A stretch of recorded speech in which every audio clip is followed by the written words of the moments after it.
26 de junio de 1944. Base aérea de Elandia, Nueva Guinea holandesa. La partida de damas quedó inconclusa cuando el teniente coronel Charles MacDonald levantó la vista del tablero. El hombre de pie junto a la puerta mosquitera acababa de presentarse, pero el nombre no le había quedado del todo grabado. MacDonald estaba concentrado sobre su juego con el teniente coronel Merrill Smith, oficial de operaciones de Los Ángeles de Satanás. El civil repitió su introducción con una tranquila confianza que hizo reflexionar a MacDonald. Charles Lindbergh. El Charles Lindbergh, el aviador más famoso de Estados Unidos, se encontraba en un salón de recreación improvisado a miles de kilómetros de su casa, preguntando: permiso para discutir las operaciones de combate del P-38. Lo que ninguno de los dos sabía en ese momento era que esta interrupción revolucionaría las operaciones de cazas de largo alcance en el Teatro de Operaciones del Pacífico. Las técnicas que Lindbergh enseñaría durante las siguientes 6 semanas ampliarían el radio de combate del Lockheed P-38 Lightning en casi 400 metros, transformando lo que los pilotos consideraban imposible en estándar procedimiento operativo. La historia de cómo un consultor civil duplicó el poder de Estados Unidos. La gama de cazas bimotores de primera clase no es solo una historia técnica. Es una narrativa de resistencia institucional superada por evidencia irrefutable de pilotos que aprenden a confiar en las matemáticas por el instinto y el dominio especializado de un hombre sobre la eficiencia del combustible, cambiando el curso de la guerra aérea en el Pacífico. Las matemáticas del alcance extendido no se escribían en manuales de ingeniería, pero en la experiencia diaria de los pilotos que aprenderían que todo lo que les habían enseñado sobre la gestión del motor era incompleto. Lo imposible estaba a punto de volverse rutina, y el maestro era un civil de 42 años que no había volado un P-38 hasta 3 días antes. El camino a esa puerta mosquitera en Elandia empezó a construirse 17 años antes sobre el Océano Atlántico. El 20 y 21 de mayo de 1927, Charles Augustus Lindbergh transformó la aviación para siempre al volar 3.600 metros desde Nueva York a París, solo en 12 horas.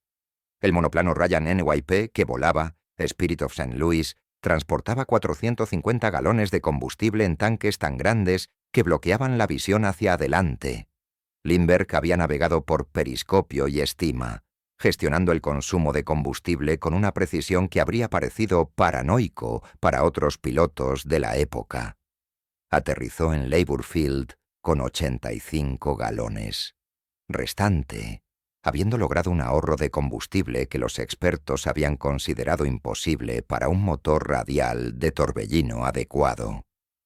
Esa meticulosa atención a la gestión del combustible se convirtió en la experiencia técnica definitoria de Lindbergh.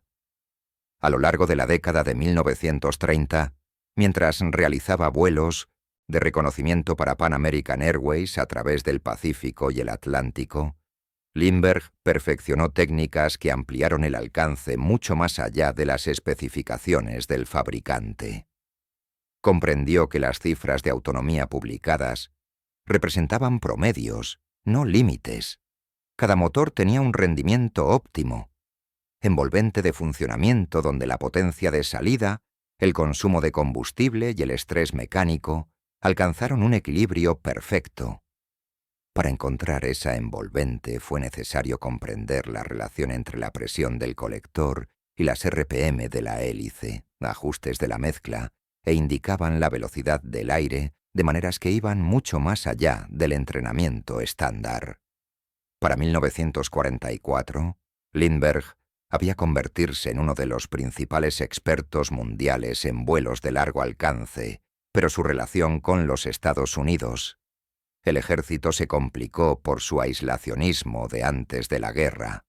Había argumentado apasionadamente contra la participación estadounidense en los conflictos europeos, liderando el Comité América I y ganándose la enemistad de el presidente Franklin Roosevelt. El 29 de abril de 1941, después de que Roosevelt hiciera pública su declaración, lo comparó con el simpatizante confederado de la Guerra Civil Clement Vallandigham. Lindbergh renunció a su cargo de coronel de la reserva de Aurora. Cuando Pearl Harbor obligó a Estados Unidos a guerra, Lindbergh intentó reincorporarse al ejército Aurora. Roosevelt, personalmente, se aseguró de que Lindbergh no volviera a vestir uniforme militar estadounidense durante la guerra. Pero la experiencia siempre encuentra la manera. Incapaz de servir como oficial militar, Lindbergh se convirtió en consultor técnico civil para fabricantes de aeronaves. Se unió a United Aircraft Corporation en 1943, trabajando extensamente con su división de bóveda de oportunidad, productores del F-4U Corsair. Pasó un tiempo en Ford. La planta de Willow Run solucionó problemas de producción del B-24 Liberator. Voló vuelos de prueba peligrosos a gran altitud en P-47 Thunderbolt para analizar el rendimiento del motor. Contribuyó al desarrollo del bombardeo en picado. Técnicas para el Corsair. Sus contribuciones técnicas fueron enormes, pero Lindbergh ansiaba el combate. A principios de 1944, vio una oportunidad. United Aircraft quería estudiar la viabilidad de un nuevo caza bimotor. El único representante estadounidense de esa categoría fue el Lockheed P-38 Lightning.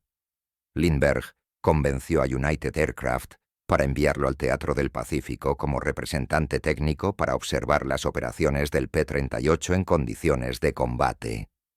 El 3 de abril de 1944, Lindbergh se preparó para su despliegue en el Pacífico Sur.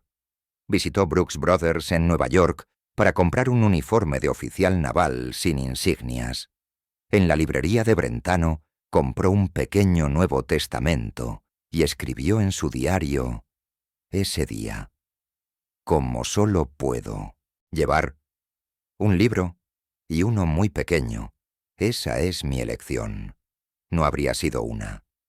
Hace una década, pero cuanto más aprendo y más leo, menos competencia tiene. Salió de San Diego el 24 de abril, con destino oficial a las bases de aviación del Cuerpo de Marines en el área del Pacífico Sur, alrededor del Canal de Guadal. El viaje fue autorizado por el Departamento de Marina, pero se mantuvo en secreto para la Casa Blanca. Ni el presidente Roosevelt, ni siquiera el secretario de Marina, Frank Knox, sabían que Lindbergh se dirigía a la zona de guerra. Lo que comenzó como una misión de observación se convirtió en algo más cuando los oficiales de aviación del Cuerpo de Marines invitaron a Lindbergh a volar como observador en misiones de combate. El 21 de mayo de 1944, Lindbergh realizó su primera salida de combate, una misión de ametrallamiento con el Escuadrón de Combate de Marines 222, cerca de la guarnición japonesa, en Rabaul. Los marines lo llamaron observación. Lindbergh voló con sus armas, objetivos atractivos y prometedores cuando se presentaba la oportunidad. Rápidamente demostró experiencia práctica que trascendió la teoría. Trabajando con pilotos de Corsair, les mostró cómo despegar con seguridad con cargas de bombas que duplicaban la capacidad nominal del F-4U. Los marines habían estado perdiendo aeronaves a accidentes por sobrepeso. El cuidadoso análisis de Lindbergh de los ajustes de potencia, las velocidades de despegue y el peso. La distribución redujo los accidentes al tiempo que aumentó la capacidad de huelga. Se corrió la voz por el Teatro del Pacífico de que el famoso aviador estaba volando misiones de combate como civil y resolver problemas operativos que habían desconcertado a los pilotos militares durante meses. A mediados de junio de 1944, Lindbergh se interesó por el P-38 Lightning. El interés de la aviación en los cazas bimotores era genuino, pero Lindbergh también había oído que el 470 o grupo de cazas, Los Ángeles de Satán, eran uno de los grupos de Lightning más populares del Pacífico. Si él quería aprender sobre el P-38, ese era el lugar indicado. El 15 de junio de 1944, Lindbergh tomó un vuelo a Finchen, Nueva Guinea. Anunció su presencia en el 5º cuartel general de la Fuerza Aérea en Nha Sap, donde el coronel Marian Cooper almorzó con él. El domingo 18 de junio por la noche, Lindbergh cenó con el general Ennis Whitehead para discutir los acontecimientos en Nueva Guinea y sus planes de observar operaciones P-38. La autorización fue informal, no oficial e insuficiente, según estrictos estándares militares. Pero en la fluida estructura de mando del suroeste, el teatro del Pacífico, las conexiones personales y la competencia demostrada a menudo importaban más que el papeleo. El 20 de junio, Lindbergh pasó 1 hora y 20 minutos siendo revisado en un P-38, con el 35º Escuadrón del 8º Grupo de Cazas. Era su primera vez en el distintivo caza de doble brazo. El 26 de junio, voló a Elandia y se encontró con la partida de damas del teniente coronel MacDonald. MacDonald tenía 29 años y ya contaba con 10 victorias. Hayes comandó el 475 Grupo de Cazas, que había sido activado en Australia el 14 de mayo de 1943 y desde entonces se había convertido en uno de los países con mayor puntuación. Unidades P-38 en el teatro de operaciones. Los 3 escuadrones del grupo, el 431 Marimuto, los escuadrones 432 y 433, volaron los últimos modelos P-38 con intercoolers mejorados y mayor capacidad de combustible. Estos Lightning eran los de mayor autonomía. Cazas en el Pacífico, capaces de realizar misiones que ningún otro avión podría realizar. Pero incluso con tanques de combustible desprendibles, el P-38, el radio operativo era limitado. Las misiones a objetivos distantes dejaban poco combustible para maniobras de combate, y los pilotos frecuentemente regresaban a la base con reservas de combustible incómodamente bajas. Varias aeronaves se perdieron cuando el clima obligó a realizar desvíos que excedieron la capacidad de combustible. Al principio, MacDonald despidió cortésmente a Lindbergh y volvió a su juego de damas. Pero cuando Lindbergh explicó que el general Hutchinson, comandante del 3er Grupo de Trabajo Aéreo, lo había enviado para discutir el P-38. En las operaciones de combate, MacDonald prestó atención. Tras una breve conversación, MacDonald le preguntó a Lindbergh si quería volar una misión al día siguiente. Lindbergh estuvo de acuerdo. La misión se lanzaría en amanecer. En lugar de regresar al cuartel general, MacDonald sugirió que Lindbergh se quedara en el campamento 475 para eliminar los problemas de transporte. Mientras Lindbergh se acomodaba en la cama de repuesto, la noticia se extendió rápidamente por la unidad. Charles Lindbergh estaba volando con Satanás. Ángeles. La reacción entre los pilotos fue mixta. El teniente John Perurdy, de el Escuadrón 403, esperaba con ansias conocer al legendario aviador. Otros se mostraron escépticos. Algunos cuestionaban si un civil de 42 años, famoso o no, podría enfrentarse al combate moderno. El mayor Thomas Maguire, un as con 15 victorias que terminaría la guerra como el segundo combatiente con mayor puntuación de Estados Unidos. Un piloto con 38 derribos confirmados, quería ver qué podía hacer el viejo. En la mañana del 27 de junio de 1944, Lindbergh se preparó para su primer combate con el P-38. Misión. El tiempo era malo. Llovía constantemente a las 05:30 horas. 10:30, cuando finalmente despegó el vuelo, las condiciones habían mejorado. MacDonald lideró 4 aviones hacia la isla Jeffman y el aeródromo Smart, objetivos regulares del 475. Lindbergh voló como Azul 3 en el ala de Maguire. El otro avión estaba pilotado por Merrill Smith, ya un as de 8 victorias. MacDonald vio a Lindbergh deslizarse hacia formación perfecta en el ala de Maguire. Para alguien que se había retirado en el P-38. Solo unos días antes, su vuelo en formación había sido impecable. La misión implicaba ametrallando una barcaza enemiga en la bahía de Caibos. Lindbergh se abrió paso entre las defensas antiaéreas. Dispararon, con sus cañones y ametralladoras, y acribillaron el objetivo. La misión fue un éxito, y los 4 aviones regresaron sanos y salvos. Pero lo que notaron los jefes de tripulación después, el aterrizaje resultaría más significativo que cualquier acción de combate. Cuando el personal de tierra revisó el P-38, después de varias misiones, descubrieron un patrón. Su avión...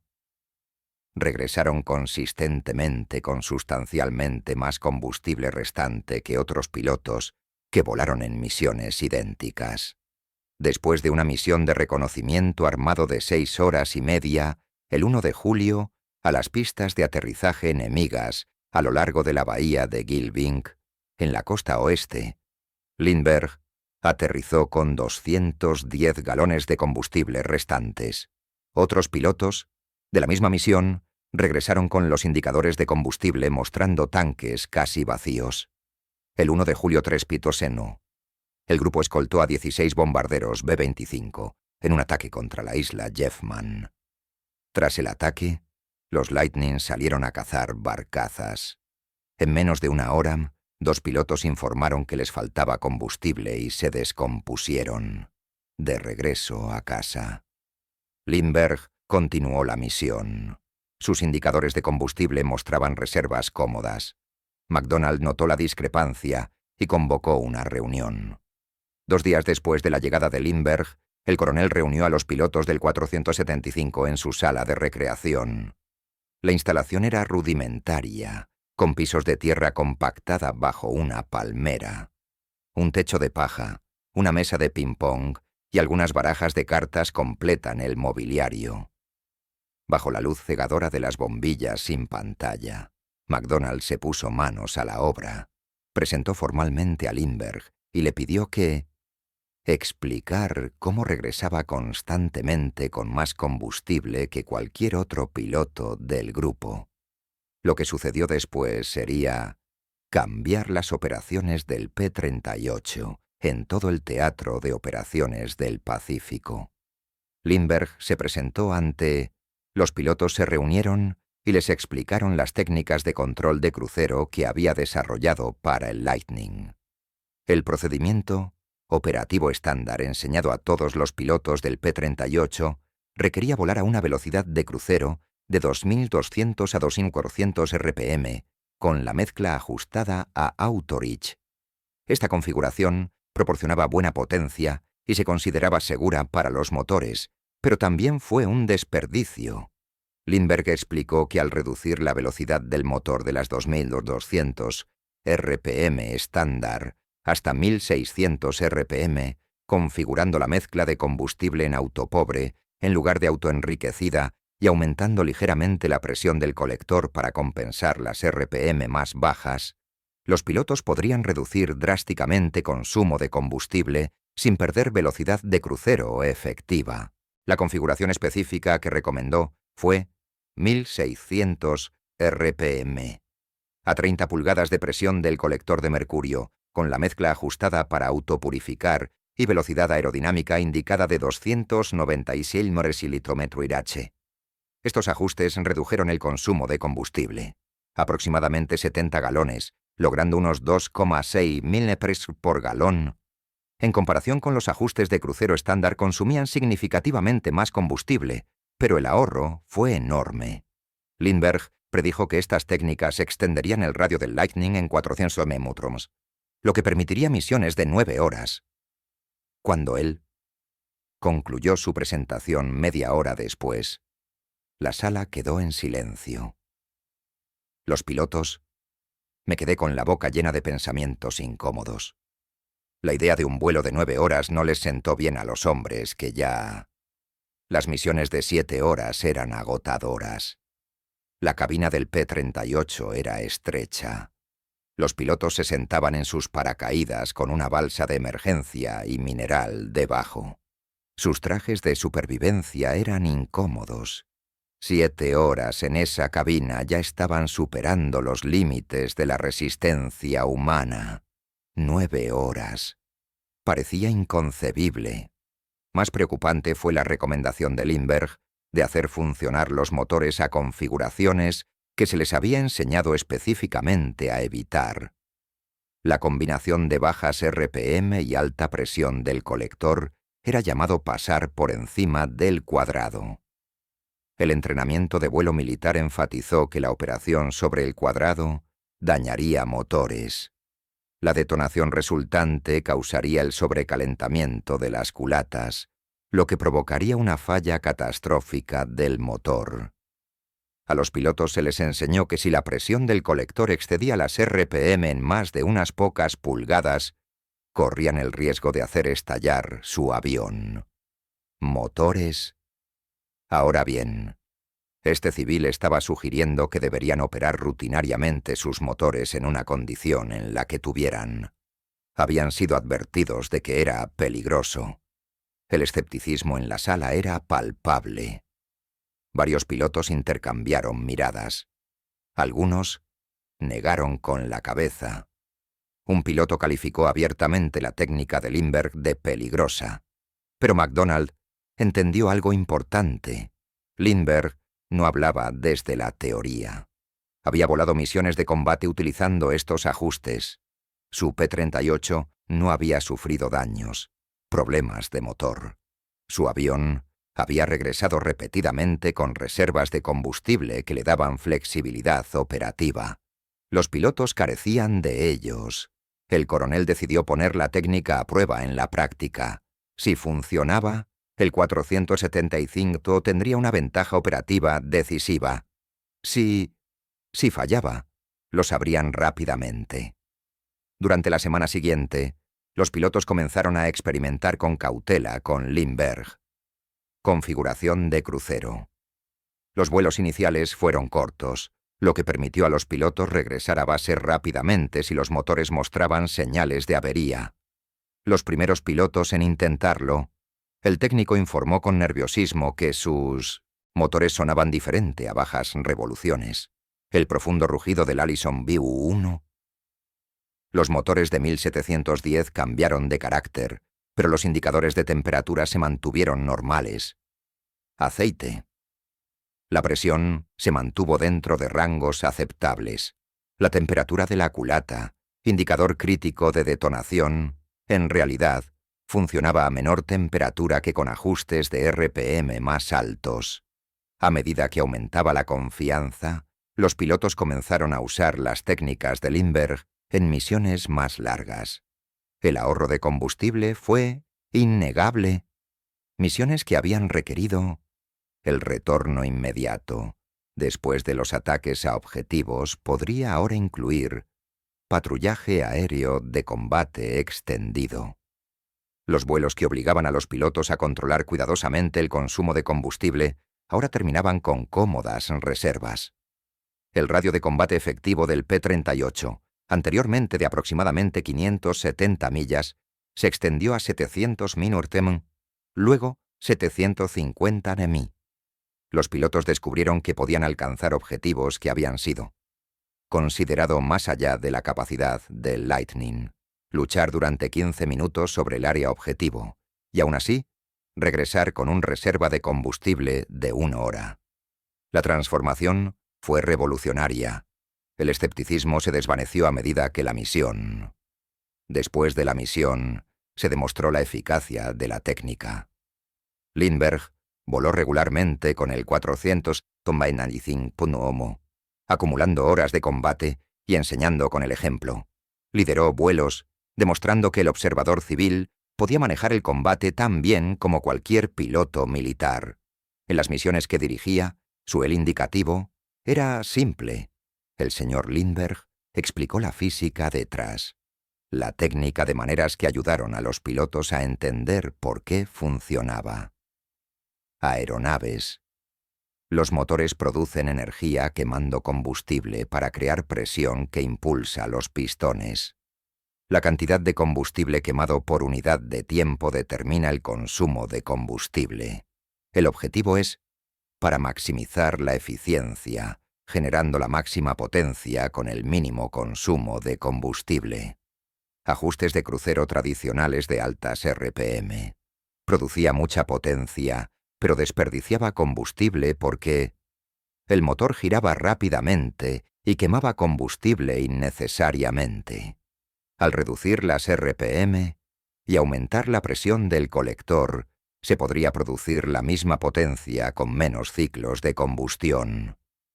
Cada uno utiliza el combustible de manera más eficiente.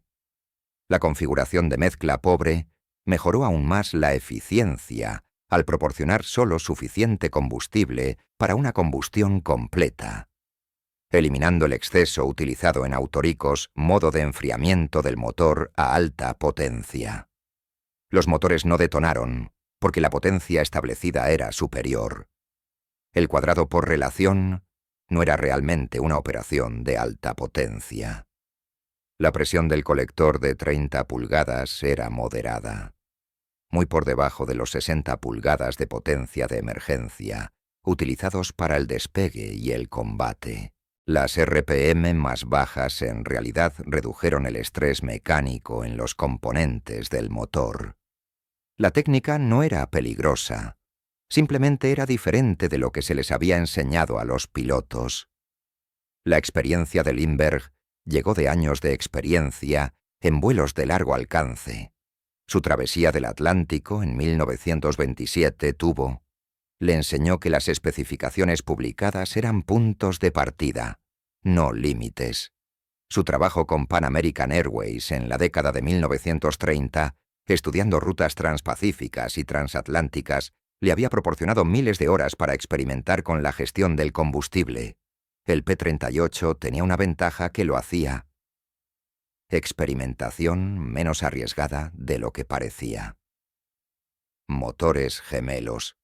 Si un motor sufrió daños debido a la técnica de crucero experimental, el otro motor pudo llevar al piloto a casa.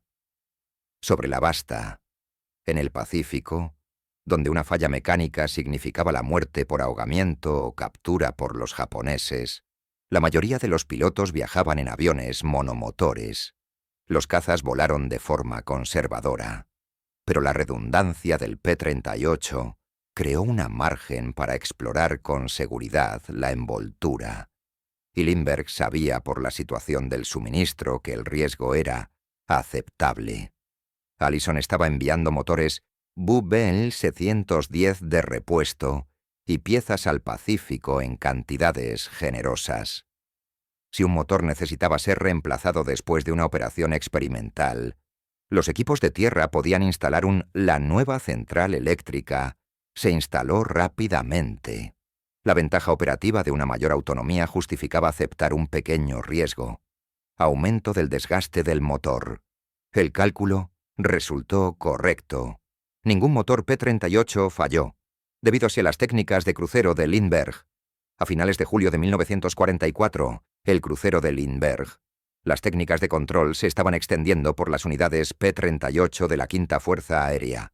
El éxito del 475 Grupo de Cazas fue imposible de ignorar. Se corrió la voz a otros escuadrones. Los pilotos hablaron. Tierra. Las tripulaciones compararon los datos de consumo de combustible. Otros comandantes buscaban la misma ventaja operativa. Los ángeles de Satanás ahora. Lo disfruté. Lindbergh ofreció presentaciones adicionales a pilotos de otras unidades. Explicó la técnica, con paciencia, respondiendo preguntas técnicas y abordando inquietudes sobre la seguridad del motor. La adopción no fue inmediata o universal, pero fue constante. El 28 de julio de 1944 trajo el momento más dramático de Lindbergh con el 475. La misión era una escolta de bombarderos a la área de Serram, volando con el escuadrón 433. Lindbergh voló como azul, 3 en un vuelo de 4 naves sobre la bahía de El Puti. Vuelo azul encontrado. Aviones enemigos. 2 Mitsubishi Ki, 51 Sonas. Bombarderos ligeros japoneses utilizados para El equipo de reconocimiento y ataque terrestre regresaba de la búsqueda de un camarada desaparecido. El SONAS pertenecía al 7321 Chutai de vuelo, independiente. Uno de ellos fue pilotado por el comandante de la unidad, el capitán Saburo Shimada, el otro por el sargento Yokogi. Los cazas estadounidenses atacaron. Los SONAS fueron superados. Más lentos, menos maniobrables y con menos armamento que los Lightning. Deberían haber sido fáciles. Mata. Pero Shimada era un piloto experimentado que no tenía intención de morir fácilmente. El enfrentamiento se convirtió en una batalla campal. Los P-38 del 9º Escuadrón de Cazas habían encontrado el Sonia primero y ya estaban comprometidos cuando llegó el vuelo de McDonald. El compañero de Shimada, el sargento Yokogi, fue alcanzado por el cañonazo del teniente Wade Lewis. El ala izquierda del Sonia se incendió. Mientras el avión enemigo se enderezaba cuando salió a correr, el teniente J.C. Haslip se deslizó detrás y disparó una ráfaga larga. El Sonia, averiado, dejó una estela de humo y se zambulló en el mar. El Sonia de Shimada. Continuó la lucha. Durante 30 minutos el capitán japonés superó en maniobras a varios, atacando a los P-38. Hizo que su avión se inclinara violentamente, con las puntas de las alas chorreando condensación. Mientras hacía girar al Sonia a máxima velocidad, los pilotos del P-38 intentaron adelantar al objetivo, pero no pudo mantener el punto de mira. Los aviones japoneses, más lentos, podían virar hacia el interior, mientras que los cazas estadounidenses, más rápidos. El capitán Danforth Miller, compañero de McDonald, logró poner brevemente al Sonia en su posición de ataque, pero perdió el rastro cuando Shimada completó un giro brusco a la izquierda. Las trazadoras de Miller quedaron 24 metros atrás. Entonces, Shimada hizo algo inesperado. En lugar de continuar con maniobras evasivas, giró directamente hacia el Lindbergh, que se aproximaba. Los dos aviones volaron uno contra el otro de frente a una velocidad de aproximación de casi 800 km/h. Para Lindbergh, un hombre que había volado miles de horas pero nunca se había enfrentado a aviones enemigos intentando matarlo, el momento cristalizó con terrible claridad. Shimada mantuvo su rumbo, ya sea intentando un ataque de embestida o simplemente esperando intercambiar disparos frontales. El capitán japonés se comprometió a un curso de colisión. Lindbergh instintivamente apuntó al motor radial del Sonia y apretó el gatillo. El armamento del P-38, un cañón de 20 milímetros y una ametralladora calibre 450, las armas, concentradas en la nariz, estallaron durante 6 segundos. Lindbergh apretó el gatillo. Abajo, las balas y los proyectiles impactaron en la parte delantera del Sonia. El Mitsubishi. La hélice se ralentizó visiblemente. Salía humo del motor, pero Shimada mantuvo la calma. En el último momento, Lindbergh frenó bruscamente y su P-38 pasó sobre el Sonia, dañado con pies de sobra. El avión de Shimada se lanzó en picado. Otros P-38 dispararon más. Ráfagas. El Sonia continuó, sumergiéndose, dejando una estela de humo hasta que tocó el océano, en alta velocidad. Una fuente de rocío blanco marcó el impacto. La espuma se extendió en círculos concéntricos en la superficie del agua. Luego, las olas volvieron a fundirse con el mar. La superficie quedó como antes. El capitán Saburo Shimada y su observador estaban muertos. De vuelta en la base, él se discutió el crédito por la muerte. Varios pilotos habían impactado al Sonia. McDonald, Miller y Lindbergh habían anotado hits, pero fue el ataque frontal de Lindbergh el que hirió mortalmente a la aeronave, lo que ralentizó la hélice e inició el picado fatal. Extraoficialmente, los pilotos estuvieron de acuerdo. Lindbergh había anotado su primera y única victoria. La victoria no se registró en la guerra oficial del 475. Récord Lindbergh era civil. Su participación en combate ya era irregular. Registrar una muerte oficial generaría preguntas que podrían poner fin a su tiempo en la unidad. 3 días después, el 1 de agosto, Lindbergh casi muere. La misión consistía en un vuelo de combate a Palaos Islas. El vuelo se topó con Zeros japoneses. En la pelea aérea que siguió, Lindbergh se vio envuelto en una pelea con un piloto de Zero que casi lo derriba. Solo MacDonald. Intervención gritando: «¡A la derecha! ¡A la derecha!». Y luego, activando el Zero. Él mismo salvó la vida de Lindbergh. El susto convenció a la Quinta Fuerza Aérea. El cuartel general dijo que ya era suficiente. Lindbergh había demostrado que sus técnicas funcionaban. Había volado aproximadamente 50 misiones de combate en todo su servicio en el Pacífico, incluidas alrededor de 25 misiones. P-38 con el 475 había derribado un avión enemigo. Él casi lo habían matado. Era hora de devolverlo a Estados Unidos antes de que algo saliera irreversiblemente mal. El 12 de agosto de 1944, Lindbergh abandonó Hollandia para regresar a casa. Los pilotos del 475 grupo de caza se reunió para despedirlo. Su respeto por los civiles. El representante técnico era genuino. No solo les había enseñado técnicas que ampliaban su radio de combate. Voló con ellos, luchó con ellos y demostró su valía en condiciones donde el rango y la fama no significaban nada. El impacto de las técnicas de eficiencia de combustible de Lindbergh se extendieron mucho más allá del 475 caza. Grupo.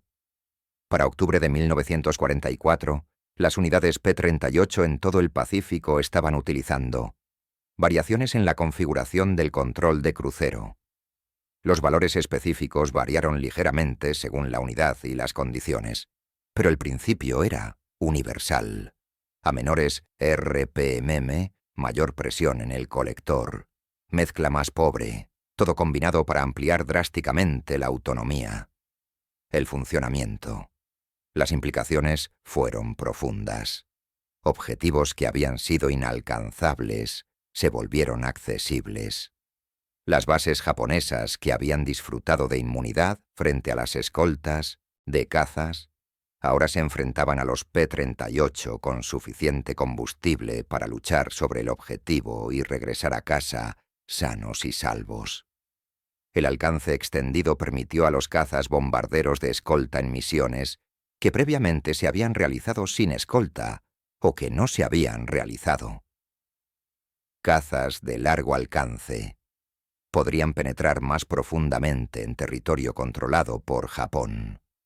Los grupos P-38 en Holanda-Nueva Guinea pronto volaban 950 millas hacia sus objetivos, luchando durante 15 minutos y regresando a la base. Tales misiones habían sido imposibles antes de que las técnicas de Lindbergh se convirtieran en práctica estándar. La ampliación del alcance no fue trivial. En la segunda mitad de 1944, el aumento. El radio de combate permitió operaciones que apoyaron directamente el avance de MacArthur hacia Filipinas. Los aeródromos que no habrían podido ser apoyados por los campos de cazas existentes se convirtieron en bases avanzadas viables. Invasión. Los planes que habían requerido esperar a aeródromos más cercanos pudieron avanzar más rápidamente. El impacto estratégico fue medido no solo en millas, sino en tiempo. Operaciones que habrían llevado meses. Se completaron en semanas porque la cobertura de los cazas podía llegar más lejos y más rápido. La técnica también salvó vidas. Los pilotos que anteriormente regresaban a la base con los indicadores de combustible vacíos, ahora tenían reservas para emergencias. El mal tiempo que obligaba a desviarse ya no implicaba la pérdida segura de aeronaves. Los pilotos que sufrieron daños en combate tenían más posibilidades de llegar a casa. Las reservas de combustible proporcionaron un margen de seguridad que redujo directamente las pérdidas en combate por causas no relacionadas con el combate. El alcance extendido resultó especialmente valioso durante la liberación de Filipinas. Cuando las fuerzas de MacArthur invadieron Ley en octubre de 1944, P-38, volando desde bases en Nueva Guinea y Morotai, proporcionó cobertura de combate a distancias que habían sido imposibles meses antes. La diferencia entre llegar al objetivo sin reservas de combustible y llegar con una hora de combustible significó la diferencia entre proporcionar una cobertura eficaz y simplemente presentarse. Sin embargo, la adopción de estas técnicas no estuvo exenta de controversia. Algunos comandantes inicialmente se resistieron, preocupados por la confiabilidad del motor. Algunos pilotos se mantuvieron escépticos, confiando más en su entrenamiento que en el consejo de un civil. Algunos oficiales de mantenimiento, preocupados por el mayor desgaste de los motores. Pero la evidencia era innegable. Las unidades que utilizaron las técnicas de Lindbergh no reportaron un aumento en las fallas del motor. Los datos de consumo de combustible mostraron un drástico mejoras. Los informes de misión documentaron operaciones exitosas que antes habían sido imposibles. A finales de 1944, la técnica de control de crucero de Lindbergh se incorporó oficialmente. En los procedimientos operativos, P-38, lo que había comenzado como un proyecto técnico civil. La observación de los representantes se había convertido en doctrina estándar. Las fuerzas aéreas del ejército de EEUU publicaron un control de crucero actualizado. Cartas para el P-38 que reflejaban los descubrimientos de Lindbergh. Entrenamiento de pilotos. Se revisaron los materiales para incluir la operación adecuada de mezcla pobre de pico. La historia más amplia del servicio de Lindbergh en el Pacífico revela a un hombre impulsado por motivaciones complejas. Su aislacionismo de antes de la guerra lo habían convertido en una figura controvertida. Sus comentarios sobre la tecnología de la aviación en la Alemania nazi le habían valido acusaciones de simpatía nazi. Su oposición pública a la entrada de Estados Unidos en la Segunda Guerra Mundial había destruido su relación con el presidente Roosevelt. Cuando llegó la guerra, Lindbergh se encontró como un paria a pesar de, siendo uno de los aviadores más destacados de Estados Unidos. Pero en el Pacífico, lejos de la política de Washington, Lindbergh encontró redención a través de la competencia técnica.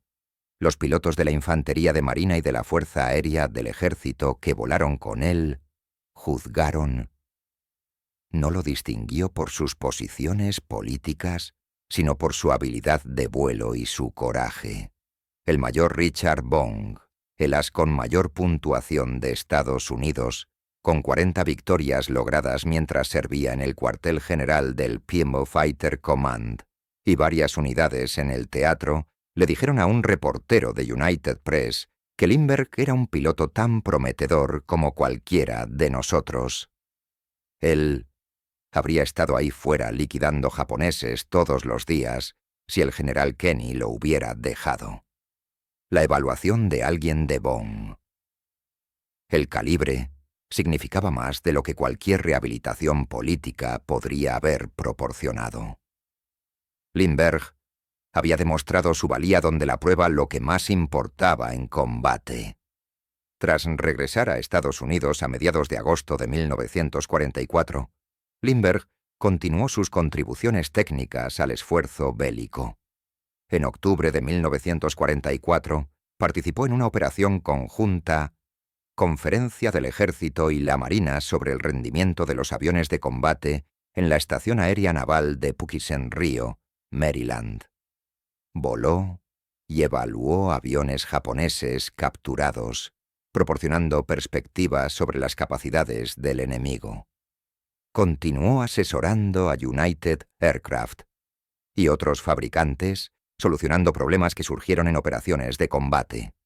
Las especificaciones técnicas de lo que Lindbergh logró revelan la magnitud de la mejora. El P-30 Yotaro, el Lightning, tenía una capacidad interna de combustible de 410 grano en tanques estándar, 2 de 90 galones. Principales, 2 reservas de 60 galones y 2 tanques de borde de ataque de 55 galones, con disposiciones para tanques de descarga externos. La capacidad total podría superar los 1000 Grimonetare en configuración estándar de crucero de 2200 RPM y mezcla rica en aceite. Consumo de combustible. Varió según la fuente, pero fue significativamente mayor que el método de Lindbergh. La técnica de Lindbergh redujo el consumo a aproximadamente 70 galones por hora en total. El radio de combate aumentó de aproximadamente 570 merenmetrum a 750 manderem, con las mismas asignaciones de combate y reserva, lo que representa una mejora del 31%. Para misiones que requieren el máximo alcance, los tanques de combustible adicionales combinados con técnicas de crucero lograron vuelos que se acercaron a las 9 horas y cubrieron más de 1000 millas. Estas capacidades transformaron las operaciones en el Pacífico. La campaña estratégica de salto de isla en isla que caracterizó el avance de MacArthur a través de Nueva Guinea y hacia el Filipinas dependía de la superioridad aérea en cada etapa. El alcance de los cazas determinaba qué islas podrían ser eludidos y que requerían un asalto directo para proporcionar aeródromos. Al ampliar el alcance de los cazas, las técnicas de Lindbergh permitieron una planificación operativa más audaz. Islas que abrían. Los costosos asaltos anfibios necesarios podrían evitarse porque los cazas podrían alcanzar objetivos desde bases más distantes. Algunos historiadores han atribuido incorrectamente las técnicas de extensión de alcance de Lindbergh a la misión de abril de 1943, que interceptó y derribó el avión de transporte del almirante japonés Isuroku Yamamoto. Esa misión, realizada por P-30 Yojin, del 300 del Muniro escuadrón de cazas, con base en el canal de Guadal, empujó al Lightning límites de alcance, pero Lindbergh no tuvo nada que ver con ello. No llegó al teatro de operaciones del Pacífico hasta más de un año después. Más tarde, lo que Lindbergh contribuyó fue hacer que esas misiones de alcance extremo fueran rutinarias en lugar de excepcionales. El elemento humano del logro de Lindbergh merece ser destacado. Tenía 42 años. Cuando fue desplegado en el Pacífico, voló misiones de combate contra pilotos 20 años más jóvenes. Las exigencias físicas de la higiene, maniobras, el estrés del combate, la incomodidad de los vuelos de 7 a N horas en una cabina estrecha, todo pasó factura. Pero Lindbergh nunca pidió nada especial. Tratamiento. Voló las mismas misiones, enfrentó los mismos peligros y siguió los mismos procedimientos que los jóvenes tenientes y capitanes que constituían la mayor parte del 465. Su voluntad de demostrar sus técnicas. La demostración personal fue crucial para su aceptación. Si simplemente hubiera dado una charla sobre la gestión del combustible, desde la seguridad del cuartel general, los pilotos lo habrían descartado como otro teórico que no entendía el combate. Realidades. Al realizar misiones de vuelo y demostrar constantemente que sus técnicas funcionaban, se ganó credibilidad que ningún rango ni fama podría haber proporcionado. El impacto psicológico de Lindbergh. El éxito se extendió más allá de la gestión del combustible. Demostró que la tecnología civil, la experiencia tenía valor en las operaciones de combate.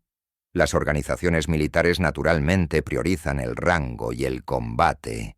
Experiencia. Pero la compleja guerra moderna requería una sofisticación técnica que a menudo residía fuera de la cadena de mando militar. Lindbergh demostró que los civiles con conocimientos especializados podrían contribuir significativamente a la eficacia del combate si se les diera la oportunidad. Su éxito animó a los comandantes militares a escuchar a los representantes técnicos civiles de las aeronaves, fabricantes, empresas de motores y organizaciones de investigación. La cooperación mejorada entre los usuarios militares y los desarrolladores civiles aceleraron el ritmo de la innovación técnica durante la guerra. El P-38. El propio Lightning merece reconocimiento como una aeronave que permitió las técnicas de Lindbergh. El bimotor. La configuración proporcionó la redundancia que hizo que la experimentación fuera más segura. Los motores Allison Bentley 710, aunque a menudo son criticados por varios problemas, respondió bien a una gestión cuidadosa de la mezcla. El sistema de combustible del P-38 con sus múltiples tanques y bombas de transferencia permitieron a los pilotos gestionar el combustible con cuidado. La estabilidad del avión lo hacía adecuado para vuelos de crucero de larga duración. A finales de 1944 y principios de 1945, el P-38 estaba siendo reemplazado en algunos teatros por el P-51 Mustang, que ofrecía mejor rendimiento a gran altitud y mayor alcance con la misma carga de combustible. Pero en el Pacífico, el P-38 siguió siendo valioso durante toda la guerra. Su gemelo. Los motores proporcionaban seguridad sobre el agua. Su pesado armamento tenía efectos devastadores. Su capacidad de maniobras y a altitudes bajas y medias era adecuada para el combate en el Pacífico. Condiciones y su alcance, especialmente cuando se vuela utilizando las técnicas de Lindbergh, se mantuvo excepcional. Las estadísticas finales lo demuestran. El 475 o grupo de cazas, que volaba exclusivamente con P-38, logró 551 vuelos aéreos, victorias, lo que la convierte en la mejor unidad P-38 de la guerra, la segunda más alta de Estados Unidos. El as de la aviación, el mayor Thomas Maguire, con 38 victorias, voló P-38 con el 475. La combinación de alcance, potencia de fuego y confiabilidad del avión lo convirtió en el caza dominante en el teatro de operaciones, y las técnicas de rango extendido de Lindbergh mejoraron todos los aspectos del P-38 operaciones. Las misiones podrían llegar más lejos, luchar durante más tiempo y regresar más seguros. El acumulado. El impacto de miles de salidas y cientos de miles de horas de vuelo fue inconmensurable, pero real. La historia. También destaca la relación a veces incómoda entre la experiencia y las instituciones. Las posiciones políticas de Lindbergh antes de la guerra lo habían hecho indeseable en el servicio militar oficial. El presidente Roosevelt. La animosidad personal impidió que Lindbergh sirviera en uniforme. Sin embargo, el ejército, la Fuerza Aérea, necesitaba precisamente la experiencia que poseía Lindbergh. La solución, un estatus civil no oficial con la autorización para participar en combate, era irregular y probablemente violaría las regulaciones modernas. Pero funcionó. La rigidez institucional dio paso al pragmatismo operativo. El resultado benefició enormemente el esfuerzo bélico. Los hombres que volaron con Lindbergh en 1944 nunca olvidaron lo que les enseñó. En entrevistas realizadas décadas después, los expilotos del 485 hablaron con respeto sobre el civil que había volado como su igual y les había enseñado a volar más lejos de lo que creían posible. El coronel Warren Lewis, que comandaba el escuadrón 432, retiró el combustible de Lindbergh. Guardar la configuración con precisión décadas después. Los detalles variaron ligeramente. Diferentes relatos reflejan la adaptación a diferentes condiciones y modelos de aeronaves, pero el principio era universal. Y los resultados innegables. Charles Augustus Lindbergh murió el 8 de agosto, 26 de 1974 a los 72 años, por linfoma en su casa de Kipahulu, Maui. Salió en secreto del Centro Médico Presbiteriano Columbia en Nueva York el 17 de agosto y llegó a Maui solo una semana después, antes de su muerte. Fue enterrado unas 3 horas después de su muerte en una sencilla tumba hecha a mano. Ataúd construido por vaqueros de un rancho hawaiano que vestían ropa de trabajo en una tumba de 30 pies. Profundamente bordeado de rocas de lava y guijarros negros de playa en la iglesia de Palapalahu Cementerio. Solo asistieron 15 personas. La lápida es una simple losa de hormigón, con el epitafio del Salmo 139. Si tomo las alas de la mañana, y habita en los confines del mar. Sus diarios de guerra, publicados en 1970, proporcionó relatos detallados de su servicio en el Pacífico, incluido su tiempo en el 475. El legado del servicio de Lindbergh en el Pacífico se extiende más allá de las técnicas específicas que enseñó. Demostró principios que siguen siendo relevantes. La experiencia técnica es importante en las operaciones de combate. Los especialistas civiles pueden contribuir significativamente si se les da la oportunidad. Los procedimientos institucionales deben ser... Se cuestiona y mejora cuando la evidencia apoya el cambio. La demostración personal es más persuasiva que la abstracta. Argumento. Y quizás lo más importante, siempre hay margen de mejora, incluso en sistemas que parecen plenamente desarrollados.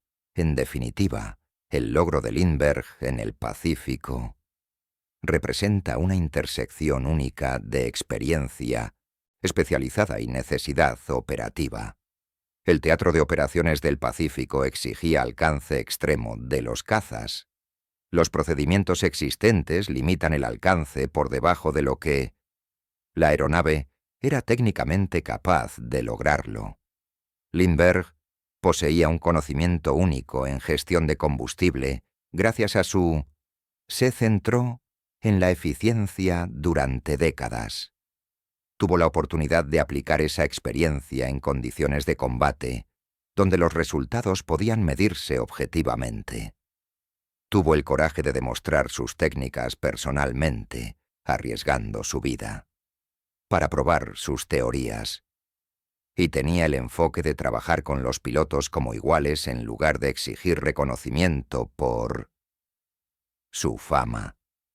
La historia de los prisioneros de guerra alemanes que presenciaron la guerra industrial estadounidense podría demostrar una transformación psicológica a través de evidencia material abrumadora. La historia de Lindbergh muestra la transformación técnica a través de la experiencia demostrada. Ambos revelan que, a veces, las mayores victorias no llegan mediante la fuerza, sino mediante el conocimiento aplicado con precisión y eficacia comprobada. A través del ejemplo. Los prisioneros alemanes regresaron a casa sabiendo que la prosperidad democrática podría crear abundancia. Los pilotos de combate estadounidenses que aprendieron de Lindbergh adquirieron técnicas que multiplicaron su eficacia operativa y los trajo de vuelta a casa, sanos y salvos. El P-38 Lightning voló hasta la guerra. Su distintiva silueta de doble brazo es un símbolo del poder aéreo estadounidense en el Pacífico. Los pilotos que... Lo volé, y recuerdo el avión con cariño, a pesar de sus peculiaridades y desafíos, y aquellos que lo volaron en 1994. Y después recuerden también al civil que les enseñó que lo imposible era meramente difícil, que los límites publicados eran puntos de partida, no límites, y esa comprensión podría liberar capacidades ocultas en vista. Ese es el legado de Lindbergh en el Pacífico, no las victorias en combate ni las misiones voladas, pero el conocimiento compartido y las técnicas enseñadas. Llegó como un observador y se fue como maestro. Llegó como una celebridad y se fue como un camarada. Y transformó las capacidades de la aeronave se pueden demostrar simplemente entendiendo cómo funciona realmente y teniendo el coraje de demostrarlo. Existían mejores métodos. Los pilotos de los Ángeles de Satán sabían lo que Lindbergh les había dado. Volaban más lejos, luchaban más tiempo y regresó más seguro debido al conocimiento compartido libremente por un civil que comprendía mejor la eficiencia del combustible que nadie más en el Pacífico. Ese conocimiento, probado en combate y adoptado en todo el teatro de operaciones, representa una de las innovaciones técnicas más exitosas de la guerra aérea del Pacífico, y no surgió de laboratorios ni de departamentos de ingeniería, sino del dominio especializado de Meinhof Waten, un hombre en un arte que él mismo conocía. Había perfeccionado 17 años antes sobre el Océano Atlántico. Esa maestría aplicada en un contexto diferente con diferentes aviones resultó tan valioso en 1944 como había sido en 1927. El principio se mantuvo constante, entendiendo completamente el avión, gestionar los recursos con precisión y nunca aceptar que los límites publicados fueran límites reales. Lindbergh vivió eso.